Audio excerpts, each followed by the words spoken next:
달란트의 비유.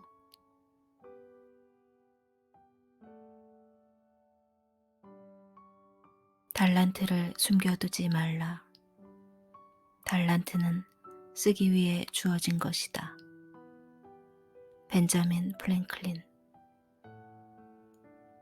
마태복음에서 예수는 집 떠나는 한 부자의 이야기를 한다.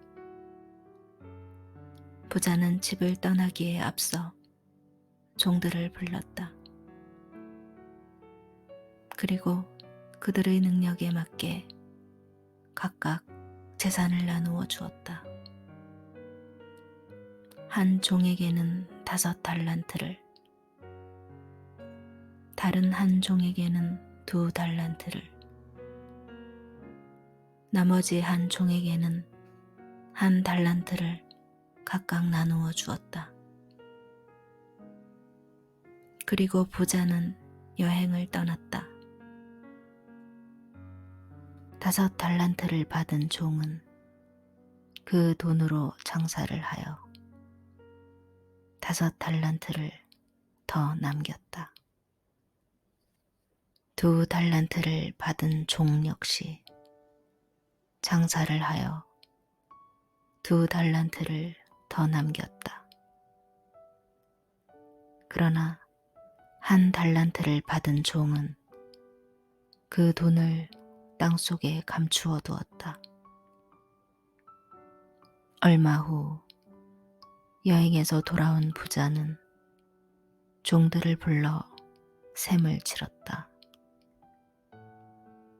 5달란트를 받았던 종이 먼저 5달란트를 더 가지고 와서 말하였다. 주인님, 당신이 5달란트를 주셨는데 제가 장사를 하여 5달란트를 더 남겼습니다. 그러자 부자가 크게 기뻐하며 말했다. 잘하였구나. 내가 작은 일에 충성하였으니 내가 너에게 더 많은 것을 맡길 것이다. 이제 나와 함께 즐기자.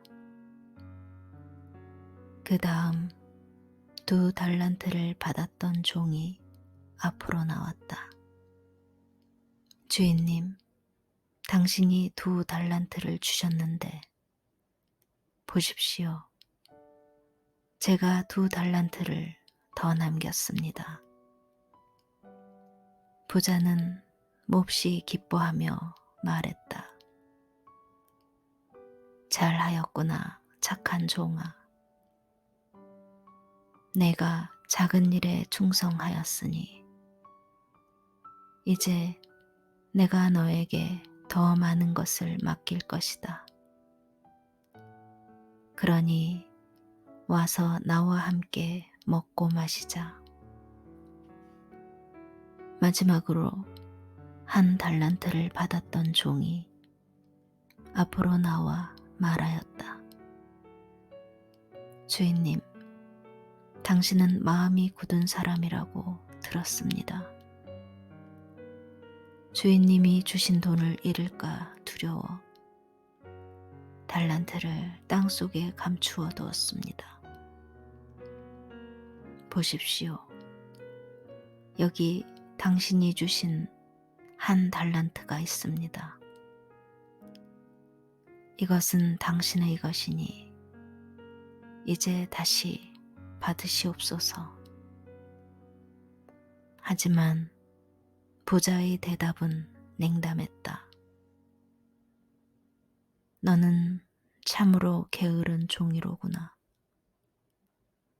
내가 굳은 사람이라는 걸 내가 이미 알고 있었느냐. 그렇다면 너는 마땅히 내가 준 달란트를 이용해 이자를 남겼어야 하지 않느냐. 이제 저 종에게서 그 1달란트를 빼앗아 10달란트를 가진 자에게 주어라. 무릇 있는 자는 받아 풍족하게 되고 없는 자는 그 있는 것까지 빼앗기리라. 이 쓸모없는 종을 바깥 어두운 데로 내쫓아라. 이 달란트의 비유가 우리에게 주는 교훈을 생각해 보자. 아마도 그것은 주어진 삶을 어떻게 살아야 하는가, 어떻게 해야 자신을 의미 있는 존재로 만들 것인가, 자아를 실현하는 방법은 무엇인가 등에 대한 가르침일 것이다. 많은 성경학자들은 이 비유를 길 떠난 부자가 그랬던 것처럼 하나님께서도 우리 모두에게 각기 고유의 달란트와 능력을 주셨다는 의미로 해석한다. 가치 있는 인생을 살기 위해서는 내게 주어진 특별한 능력을 사용하고 또 개발해야 한다. 여기서 내가 어떤 종류의 달란트를 얼마나 풍성히 받았느냐는 중요하지 않다. 위의 비유에서 보이는 것처럼 우리에게는 각자 다른 달란트가 주어졌다. 돌아온 부자가 중요하게 여긴 것도 얼마나 많은 달란트를 이윤으로 남겼느냐가 아니라 얼마나 사용하고 발전시켰느냐였다. 달란트를 받아놓고도 게으름을 피우거나 잃을까 두려운 나머지 다른 걱정거리와 함께 묻어두기만 한다면 그것은 자신의 삶에 충실하지 못했다는 증거일 것이다. 또한 자신에게 죄를 짓는 일이다. 아무것도 하지 않는 것보다는 노력하다가 잃는 쪽을 택하라. 우리가 해야 할 일은 무언가를 하는 것이다. 경험을 통해 내가 직접 깨달은 바, 누구나 꿈을 이루기 위해 자신 있게 밀고 나가고 원하는 삶을 살기 위해 열심히 노력하면 언젠가는 뜻밖의 성공을 거두게 된다. 헨리 데이비드 소로. 숲을 걸었다. 길이 두 갈래로 갈라졌다. 나는 인적이 드문 길을 택했다. 그리고 모든 것이 달라졌다. 로버트 프로스트. 하늘을 날고 싶은 충동이 느껴지는 순간 누가 느릿느릿 걸어가고만 있겠는가. 헬렌 켈러. 가장 진실한 지혜는 사랑하는 마음이다. 찰스 디켄스. 하느님은 나를 사용해 이 세상을 사랑하신다. 머더 테레사.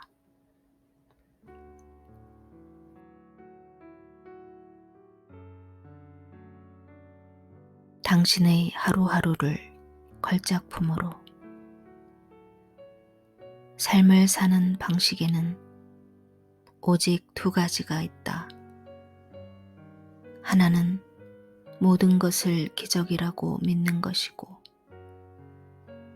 다른 하나는 기적은 없다고 믿는 것이다. 알버트 아인슈타인.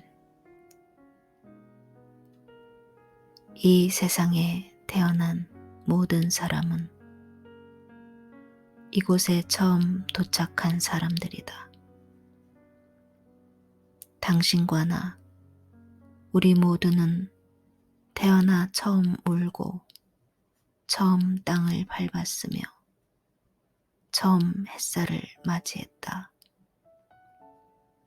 따라서 우리가 가진 힘과 에너지와 약속은 이전에도 없었고 이후에도 없을 단 하나의 유일무이한 보석이다. 당신과 똑같은 특성과 잠재력을 가진 사람은 앞으로도 영원히 태어나지 않을 것이다. 그러한 꿈과 열망, 지혜와 경험을 가진, 그러한 기쁨 혹은 고통과 슬픔을 안고 태어난 존재는 오직 당신뿐이다. 여기에는 깊은 뜻이 담겨 있다. 당신만의 가치를 깨닫고 목표를 세운 다음 오직 당신만이 이 세상을 위해 할 수 있는 일로 기여를 하지 않는다면 어느 누구도 그 일을 대신하지 못할 것이라는 사실이다.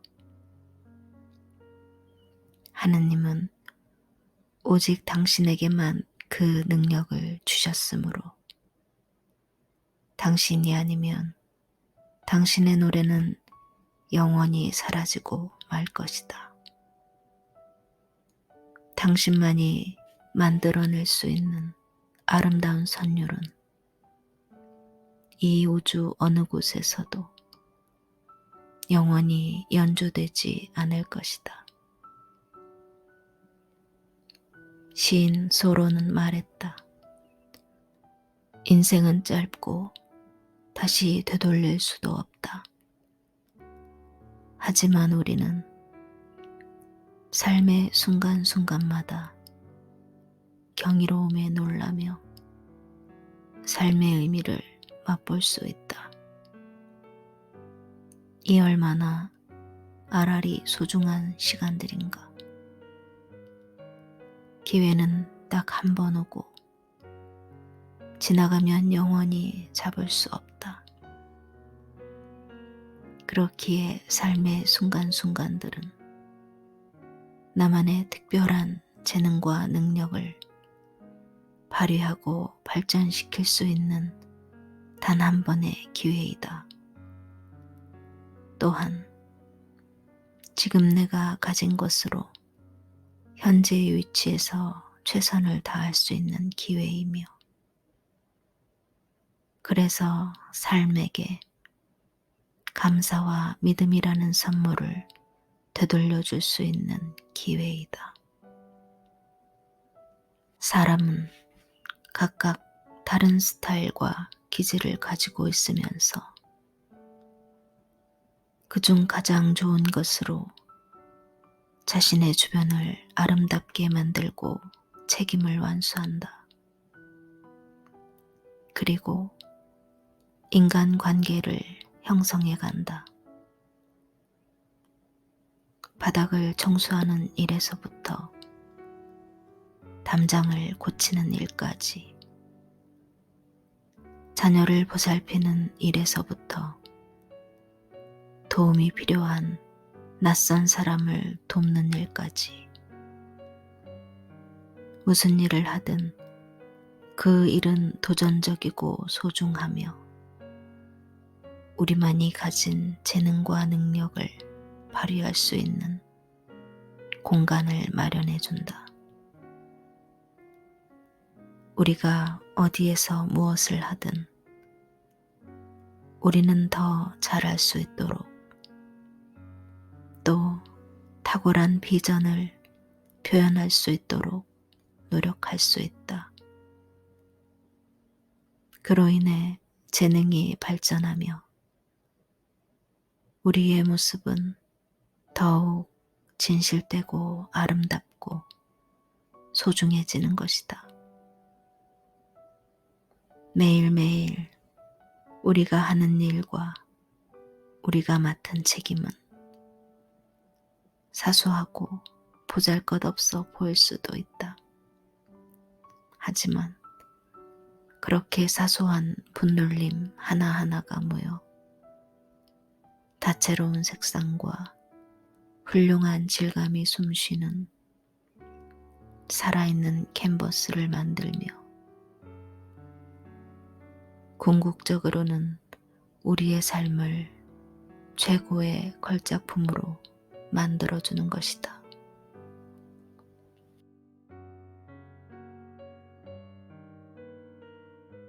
길이 안 보이거든 일단 주어진 일을 해보라. 하느님께서 당신을 어느 곳에 데려다 놓든 그곳이 바로 당신이 있어야 할 곳이다. 중요한 것은 우리가 무엇을 하느냐가 아니라 그 일에 얼마나 많은 사랑을 쏟고 있느냐이다. 마더 테레사. 우리 중에는 무슨 일을 하며 인생의 소중한 시간들을 채워갈지 알지 못하는 사람들도 있다. 어쩌면 딱히 개발할 만한 재능이 없다고 생각할 수도, 다른 사람과 비교해서 스스로를 열등하거나 부족하다고 생각할 수도 있다. 하지만 다른 사람을 배려할 마음만 있다면, 사소한 것이라도 소중히 여기는 마음만 있다면 누구나 다른 사람에게 줄 수 있는 무언가를 가지고 있다. 바로 여기에 삶에 보다 큰 의미를 갖게 하고 우리 안에 있는 장점을 발견하고 개발하게 하는 열쇠가 숨겨져 있다. 마틴 루터 킹은 이렇게 말했다. 누구든지 훌륭한 사람이 될 수 있다. 왜냐하면 누구나 봉사를 할 수 있기 때문이다. 봉사를 하는 데는 대학 졸업장이 필요 없다. 주어와 동사를 맞출 필요도, 플라톤과 아리스토텔레스를 알 필요도 없으며 아인슈타인과 상대성 이론을 알 필요도 없다. 오직 은혜가 충만한 마음만 있으면 된다. 사랑으로 거듭난 영혼만 있으면, 설사 특별한 재능이나 달란트가 없다고 느껴질지라도, 아직 준비가 되어 있지 않거나 변화를 줄 만한 여력이 없다고 생각될지라도, 당신은 무언가 특별한 일을 할 수가 있다.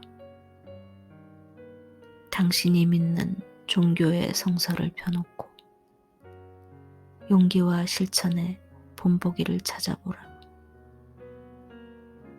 만약 당신이 기독교인이라면 예수의 본보기인 성경을 펼쳐놓고 가능하면 자주 스스로에게 다음과 같이 물어보라. 예수님께서 내 입장에 서 계셨다면 어떻게 행동하셨을까? 이 질문은 잠자던 당신을 깨워 평소에는 아무 생각 없이 지나쳐 버렸던 일에 목적의식을 갖게 할 것이다.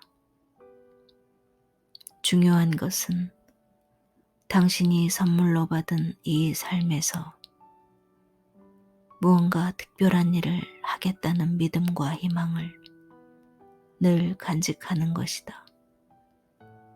그리고 당신에게 도전과 기회가 올 때마다 항상 최선을 다하는 것이다.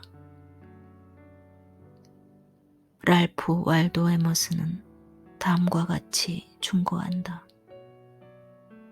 의심과 두려움으로 인생을 헛되이 보내지 말라.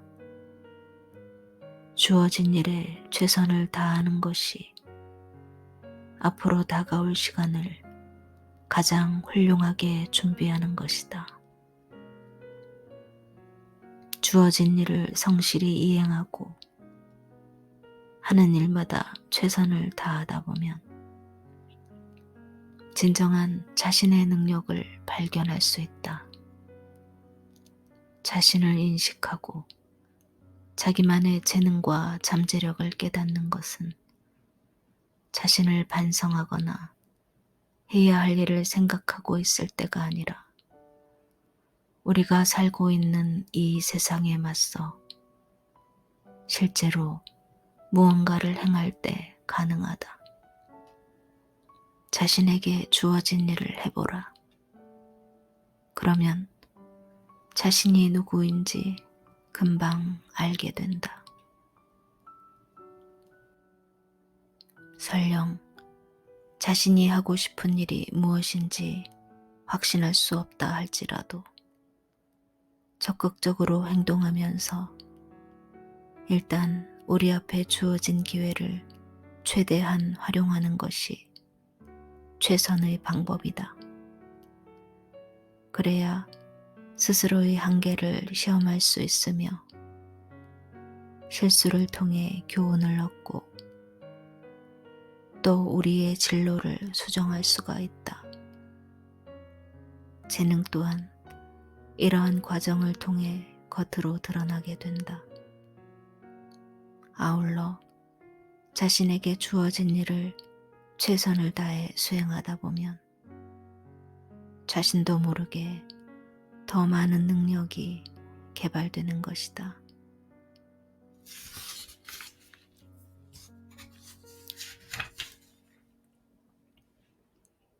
내가 이 세상에 줄 가장 가치 있는 선물.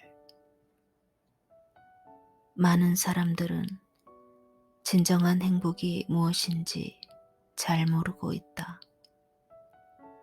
행복은 자기 만족에서 얻어지는 것이 아니라 가치 있는 일에 충실할 때 얻어지는 것이다. 헬렌 켈러. 인생을 살면서 자신이 하고 싶은 일이 무엇인지 이미 확신을 가지고 있는 사람이 있는가 하면 지금도 찾고 있는 사람이 있다. 우리는 우리 안에 진정으로 이루기를 원하는 한 가지 비전, 한 가지 목적을 각자 가지고 있다. 이 비전과 목적에 응하지 않는 한 우리의 삶은 결코 완성되지 못한다는 것을 스스로도 알고 있다. 용기와 결단을 내리고 다수의 무리에서 뛰쳐나와 변호하지 않거나 사람들의 기대가 아닌 우리 영혼의 요구에 따라 살지 않는다면 우리 안에 있는 가장 소중하고 유일무이한 그 부분은 절대 채워지지 않을 것이다. 시인 로버트 프로스트는 이렇게 말했다.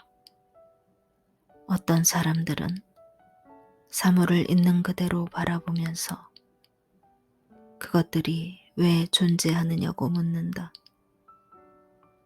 하지만 나는 지금까지 존재하지 않았던 사물들을 꿈꾸면서 그것들이 왜 존재하지 않느냐고 묻는다. 당신의 아이디어를 탄생시켜 키우고 정성을 쏟고 조심스럽게 옷을 입혀 이 세상에 내보내는 것, 또 그 최선의 노력이 받아들여지지 않을 때조차도 그 아이디어를 사랑하는 것, 그것이 바로 당신이 가진 최고의 재능을 표현하는 방법일 것이다. 우리 각자에겐 특별한 기술이나 능력이 있다. 가령 가르치는 능력이나 남을 치료하고 간호하는 능력, 혹은 학문 연구의 능력. 우리의 재능을 발휘하고 내면의 요구에 부응하려면 쉽고 즉각적인 보상을 포기해야 한다. 또 힘겨운 연구와 고된 단련의 세월을 보내야 한다. 극지방으로 탐험을 가거나 수많은 밤을 연구실에서 보내게 될지도 모른다. 다른 사람을 도우려는 마음을 갖다 보면 현재 가진 안락과 안정이 끝이 나고 가난과 곤궁의 힘겨운 삶이 시작될지도 모른다. 다른 사람의 삶을 부유하게 만드는 일은 당신을 물질적으로 가난하게 만들 수도 있다. 하지만 세상을 변화시키면서 당신은 다른 종류의 부를 얻게 될 것이다.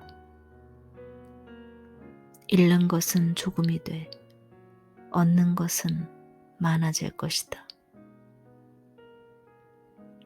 우리는 혼자일 때보다 함께 일하면서 더 많은 것을 이룰 수 있다. 이때 우리의 노래는 품위 있는 음악회가 되거나 웅장한 교향곡이 되기도 한다. 또 예술에 뛰어난 사람들도 있다. 알렉산더 솔제니치는 노벨상 수상연설에서 예술가들을 다음과 같이 지칭했다. 그들은 그 누구보다 민감하다.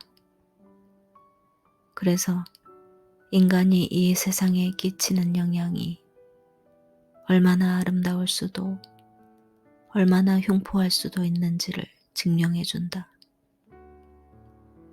당신의 꿈이 화가, 배우, 작가, 무용가 혹은 음악가일 수도 있다. 예술을 위해 남은 인생을 걸고 그 기간 동안 아름다움과 진리를 위해 희생할 각오가 되어 있을지도 모른다. 예술가의 인생은 창조와 모험과 스릴로 가득 차 있다. 그러나 그 길은 고독하며 아무도 그를 기억하지 못할 수도 있다. 단지 그만의 세계로 끝나는 비극일 수도 있다는 말이다. 라이너 마리아 릴케는 젊은 시인에게 보내는 편지에 다음과 같이 썼다.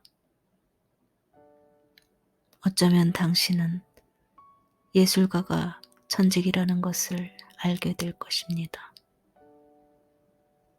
예술가가 천직이라는 사실을 깨닫는 순간부터 당신은 세상이 나에게 어떤 보상을 줄 것인지를 생각하지 말아야 합니다. 그 길을 선택한 이상 어려움을 견뎌내야 하며 또 당신에게 지워질 짐과 쏟아질 축복 또한 잘 감당해야 합니다. 왜냐하면 창작자는 스스로가 하나의 세계이기 때문입니다. 그리고 칼 융은 예술가가 자신의 재능을 개발하고 표현하는 과정에서 사람들이 행복이라고 느끼는 인생의 크고 작은 가치들을 스스로 희생해야 한다고 말했다.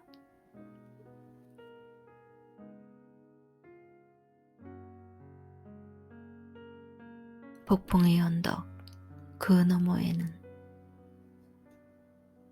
인생은 절망의 반대편에서 시작된다. 장 폴 사르트르. 어떤 사람은 우리 본성이 가지고 있는 가장 숭고하고 고상한 면에 적극적으로 다가서지 못하고 방관자로 서 있기도 한다. 그러나 그것이 반드시 잘못된 것은 아니다. 앞으로 행진하고 싶지만 삶의 무자비함에 상처를 받은 나머지 적어도 지금 이 순간만큼은 잠시 서서 침묵하고 싶을 수도 있다. 어쩌면 우리는 소중한 무언가를 잃어버린 다음에 찾아오는 끝없는 공허와 혼란스럽기 짝이 없는 진공 상태를 채우려고 발버둥 치고 있는지도 모른다. 아니면 배신을 당해 마음의 상처를 입고 자신의 의지와는 달리 도저히 앞으로 나아갈 수 없는지도 모른다. 이제 우리는 절망과 상실에 대해 얘기하고자 한다. 그 전에 알아둬야 할 것은 절망과 상실은 시간과 인내심을 가지고 조금의 노력만 기울인다면 대부분 치료가 가능하다는 것이다. 누구에게나 상처받기 쉬운 약한 면이 있기 마련이다. 우리의 삶이 계속 바뀌어 가면서 상처의 약한 부분을 만들기도 한다. 그럼에도 불구하고 우리는 다시 삶을 누리고 꿈과 이상을 찾아 행진할 수 있게 될 것이다.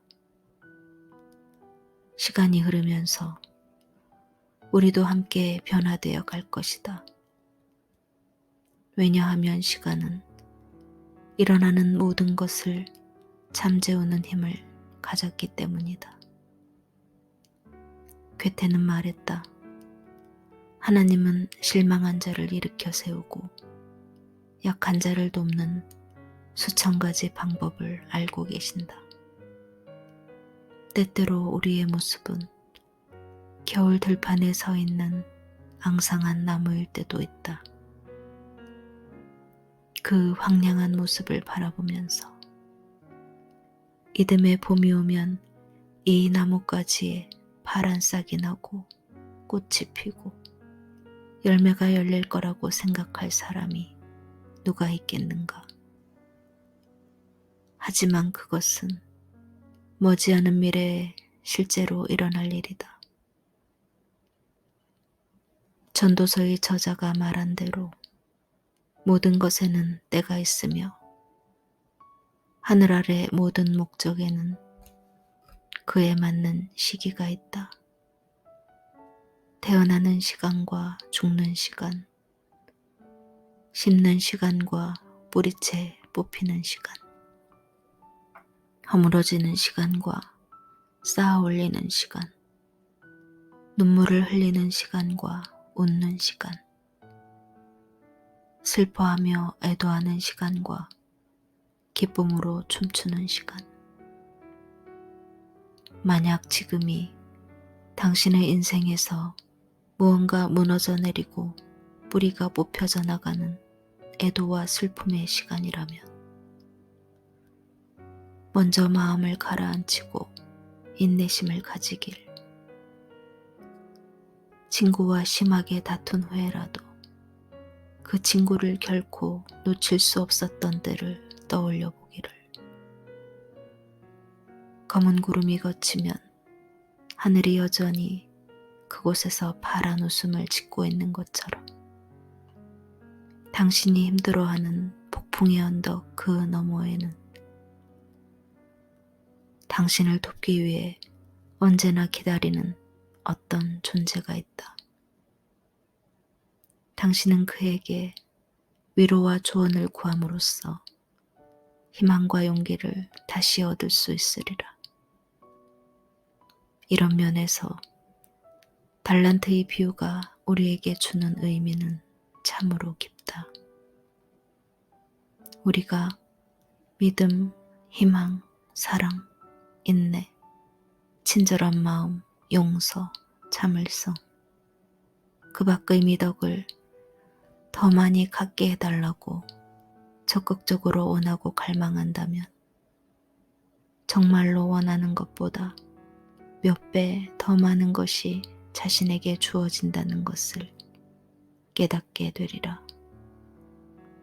진정한 기도, 진정한 소망은 정말 이루어진다. 지금 이 순간 고통받고 있는 사람은 당신 혼자가 아니다. 중국의 옛 속담에 나오는 다음의 이야기를 들어보라. 한 여자가 성인을 찾아가 자신이 지금 처한 끔찍한 절망에서 벗어나게 해달라고 부탁했다. 저를 이 고통에서 벗어나게 해주십시오. 성인은 대답했다. 돌아가서 한 번도 슬픔을 겪어본 적이 없는 집을 찾아 그 집에 있는 겨자씨를 구해오시오. 그럼 그 겨자씨를 가지고 당신의 고통을 낫게 해주겠소. 그래서 여자는 그 고을에서 가장 크고 아름다운 집을 찾아갔다. 분명 이 집에 사는 사람들은 슬픔을 한 번도 겪어본 적이 없는 팔자가 늘어진 사람들일 거야. 그녀는 이렇게 생각하며 문을 두드렸다. 그러자 한 노부부가 그녀를 맞이하러 나왔다. 절 좀 도와주세요. 전 지금 한 번도 슬픔을 겪어본 적이 없는 집을 찾고 있어요. 이건 제게 중요한 일이랍니다. 미안하오. 집을 잘못 찾아오셨소. 노부부가 대답했다. 그리고 그들은 자신에게 일어났던 끔찍한 사연을 털어놓기 시작했다.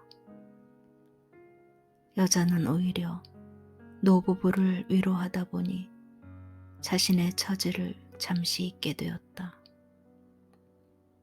다시 밖으로 나온 그녀는 다시 다른 집을 찾아 나섰다.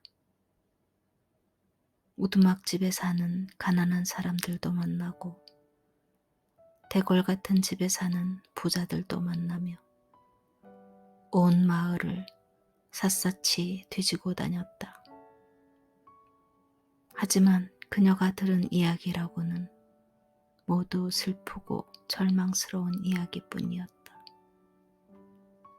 그럴 때마다 그녀는 지친 사람들을 위로하고 슬퍼하는 사람들을 달래주었다. 그러는 동안 자신의 고통이 마치 먼 이야기처럼 느껴졌다. 그녀는 결국 겨자씨를 찾는 일이 자신의 인생에서 슬픔을 몰아내 주었음을 깨달았다.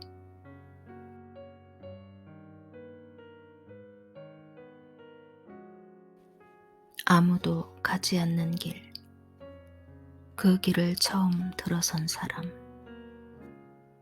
반드시 이겨야 하는 건 아니지만 진실할 필요는 있다. 반드시 성공해야 하는 건 아니지만 소신을 가지고 살아야 할 필요는 있다. 에이브러함 링컨.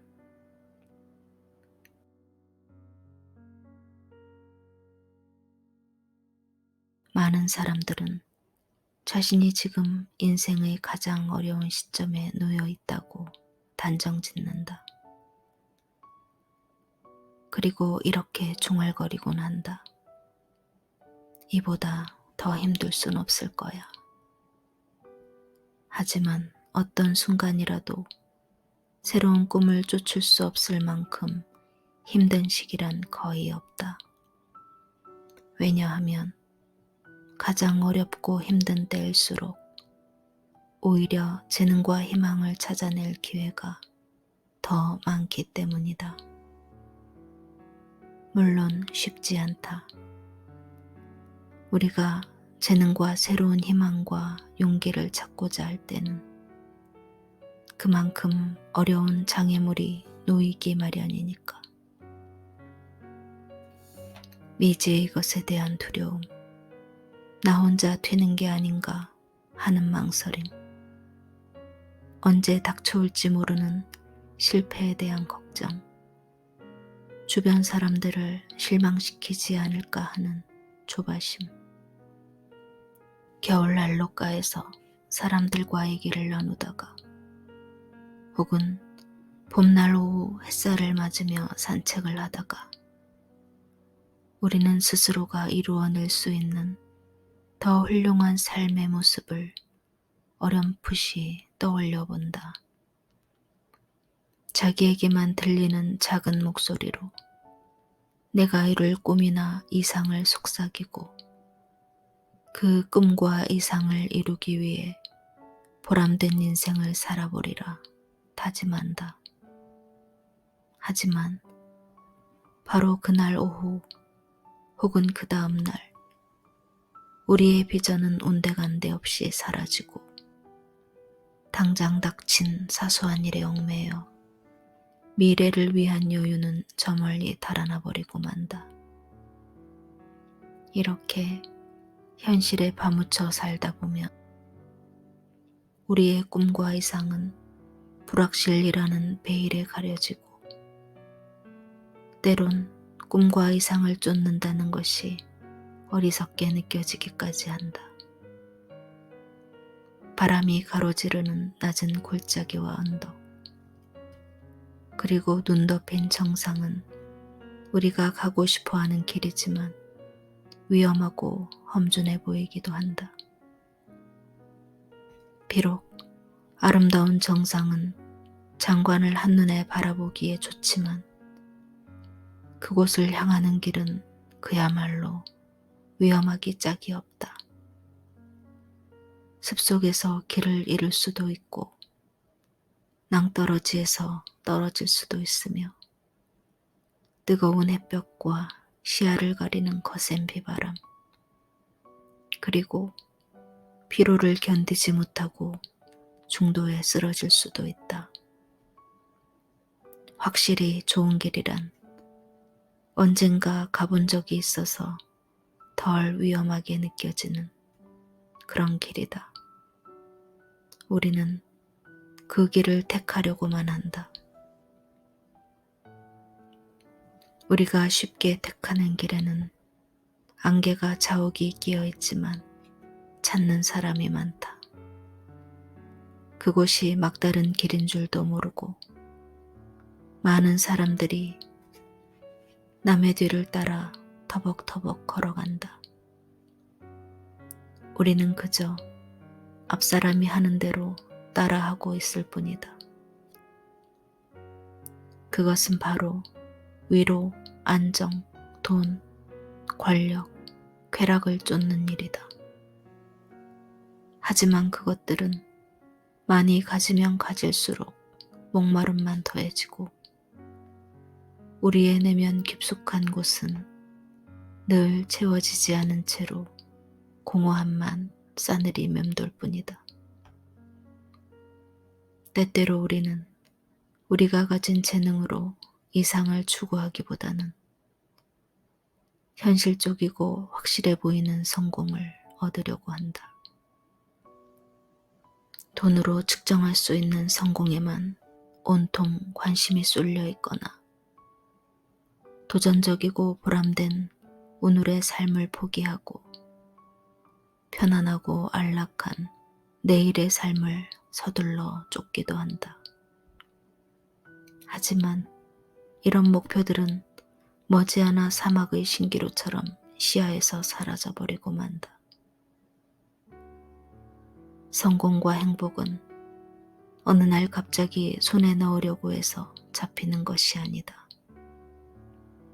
자신의 소질을 꾸준히 그리고 충분히 발휘하고 자신의 능력을 계속하여 개발시킬 때 보수적으로 따라오는 것이다. 그러나 우리가 잘못된 길로 접어든다면 일상의 길을 가는 동안 세월은 흔적도 없이 사라져버릴 것이다. 사방팔방에서 우리를 압박하는 쓸데없이 급한 일들에 휩싸인 채 발전과 성취를 위한 우리 내면의 숭고한 목표와 엄청난 잠재력을 희생하면서 말이다.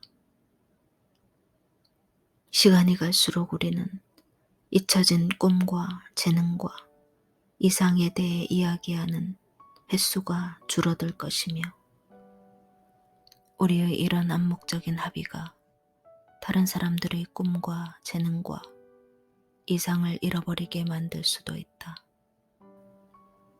쇼펜하우어의 말처럼 삶은 꿈과 멀어질수록 지루하고 똑같은 일상의 반복으로 전락하고 만다.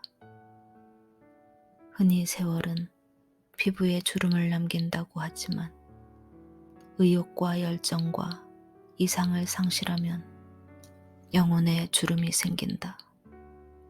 결국 우리도 땅속에 달란트를 숨겨두었던 하인처럼 어둠의 세계에 던져지고 말 것이다.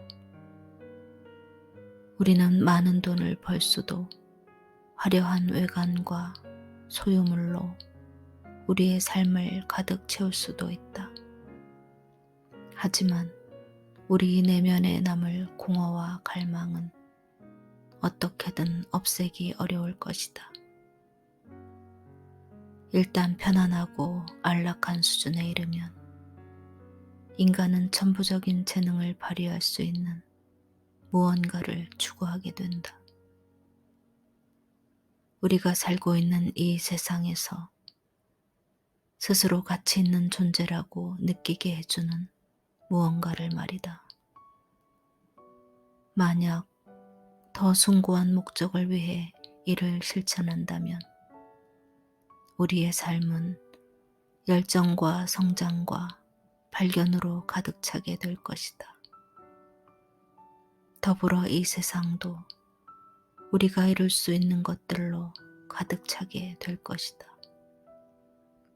그곳에 잠시라도 지루할 틈이 있을까?